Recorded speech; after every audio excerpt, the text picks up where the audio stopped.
Has Ruben Amorim failed at Man United?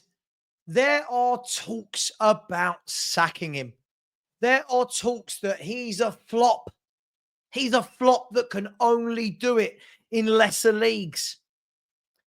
He could do it in the Portuguese league, but can he do it in the Premier League? There are other people saying, hang on, it's been 3 months. What are we doing? It's been 3 months, 4 months. He needs time.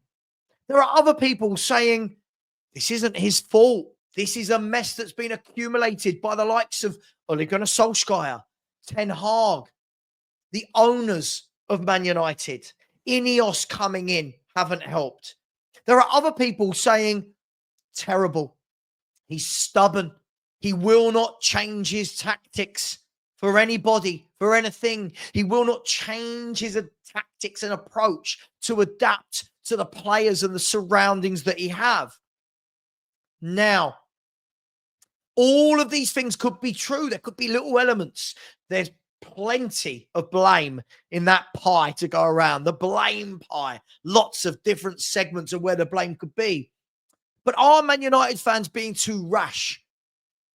Not all of them. Some of them, the ones that want him out. Are they being too rash? Are there Man United fans that are sensible saying, hang on, he's not even had a summer? Where are you all at with this? I think this is a really interesting talking point with Ruben Amorim because it's a manager that I actually really like. I think he's done some really good things in football. I really like his philosophy, and I've seen what a Ruben Amorim team can look like. However, I do understand the people that are saying, but he's not adapting. He's not changing, and he's not utilizing the players. So where do I stand on all of this? Because again, lots of pundits this week saying he's the problem. They're actually saying Ruben Amorim, he is the problem. Yes, they'll admit that there's some issues with players and, you know, these were players that were bought in for previous managers. But the notion that if you're a top coach, you should be able to coach these players better. How true is that? Now, I agree that top coaches improve players. But has he had enough time? Has he had enough time to improve them? Who is it that he should be improving? Aren't we seeing that a lot of these players that we want him to improve, and I say we, I mean as a football fan base, if we want him to improve these players, surely we would say, but hang on, Solskjaer couldn't with most of them. Ten Hag couldn't. So whose players are they? Are the caliber of players just not good enough? Now, let's have a look at this. First and foremost, let's have a look at a couple of things. The first thing that we're going to look at is we are going to look at the league table. So if you can see here, it is completely understandable why Man United fans are annoyed. They're annoyed, they're pissed off, they're upset, they're frustrated, they're angry. They're bewildered. But you can see Man United there, 15th place. 15th place in the Premier League is utterly unheard of for a club the size of Man United. 15 points. Now, there are no dangers of relegation. We know that. The bottom 3 are terrible. Very sorry, Ipswich fans, Leicester fans, Southampton fans. The bottom 3 are terrible. But other than that, there's only 2 teams below them in the league, which is West Ham, who have also changed managers, and the Wolverhampton Wanderers that are slowly but surely pulling themselves away from relegation troubles. And more than that, they'll be looking at clubs above them, Man United, the likes of Everton, who were an absolute mess, have brought back David Moyes, obviously the ex-Man United manager, and are going that way, while Man United are going this way. Crystal Palace, who were in relegation trouble last season, their manager Glasner's come in. He's doing a good job getting them nowhere near the foot of the Premier League. I won't even talk about my club, Tottenham. The likes of Brentford and Fulham. Surely Man United, with the players at their disposal, should be above those football clubs. So straight away, you look at the league table and say, this season's a bust for Man United, isn't it? From a league perspective. Can they get European football? Well, you're probably looking at 7th, maybe dropping down to 8th place for European qualification. And Man United at the moment are 12 points off that. 12 points off that. That's a huge 4-game swing with 12 games of football to go. So when you look at the league table, you would say that Ruben Amorim is failing. But you have to ask, is Ruben Amorim failing?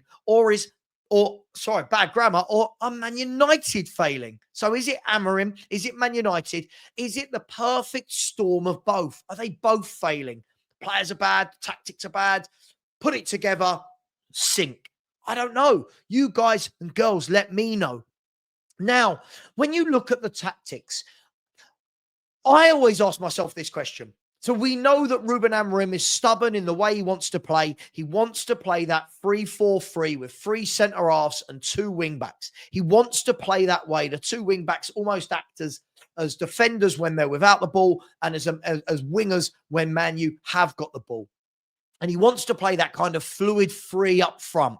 Now, I'm all for that. I think that's brilliant tactics. We've seen it can work. Like when he's at Sporting and it's at its fluid best, we see that it works. I guess the question you have to ask here is, when he was brought into Man United, was he told this season's a free hit? I'm just surmising. It's just a hypothesis here. Was he told this season's a free hit? Drill that system into the players until the end of the year. Yeah, don't worry so much. We know that the players aren't good enough. We know X, Y, and Z. Drill that in so that when we get to the summer and you buy your new players, everyone understands the system. They understand what's expected of them, and it's starting to be drilled into them. That's one way of thinking. Or will the owners be looking and going, well, hang on, these tactics aren't working. You've got to change it up. You've got to make us more difficult to beat. So I guess it's philosophy in the long term versus results in the short term. Now, I had a friend the other day, a Man United friend. He's not on YouTube. And he said to me, if this philosophy works in the long run, he said, we've had so much pain in the last 5, 6, 7, 8 years that I'm happy to see that for the rest of the season.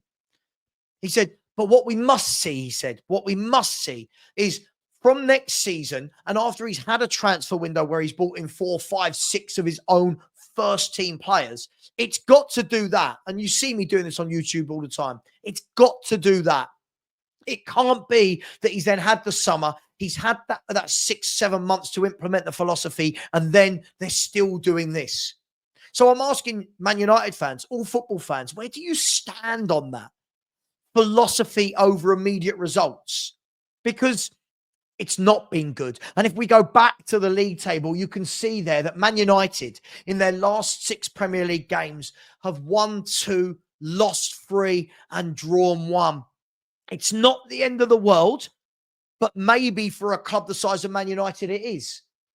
And the other question you have to ask yourself, and I was streaming with people like Kaz the other day, one of the questions you have to ask yourself is the way people talk about Man United. Do we need to, as football fans, do we need to stop talking about Man United as the powerhouse that was? This is not Fergie's Man United, and it's not been that for well over a decade now. So, yes, revenue, yes, marketing ability, fan base, yes, it's huge, it's global. But when we talk about Man United, are we all thinking back to a long time ago and judging them against that? I just throwing the questions to you. As I said, lots of pundits asking for his head, lots of fans asking for his head. For me, I don't think you sack him. I think Ruben Amorim's a good manager that needs time. He's had one January window where he's brought in one of his own players in terms of Patrick Dorgu, who I actually think, when I've been watching them, looks a good player. Surely, Man United fans, you give this guy at least the summer to get his own players in and to build on his philosophy. Let me know what you think, because this is his form since he joined. This is the Premier League form table, the bottom half in the 15 games that Ruben Amorim has been Man United manager. And there are only 3 teams worse. And that is Ipswich, Leicester and Southampton, who, funnily enough, are the bottom 3 that are all going to get relegated. So this manager is averaging 1 point per game in the Premier League. Yes, he's doing a lot better in the Europa League. You now got a two-legged affair against Real Sociedad, and he'll be hoping to win that tournament. But 1 point per game in the Premier League is utterly disgusting. So where does everyone sit with Ruben Amorim? Let me know your thoughts. Take care and watch out. Tomorrow we'll have another video. See you later, everyone. Goodbye.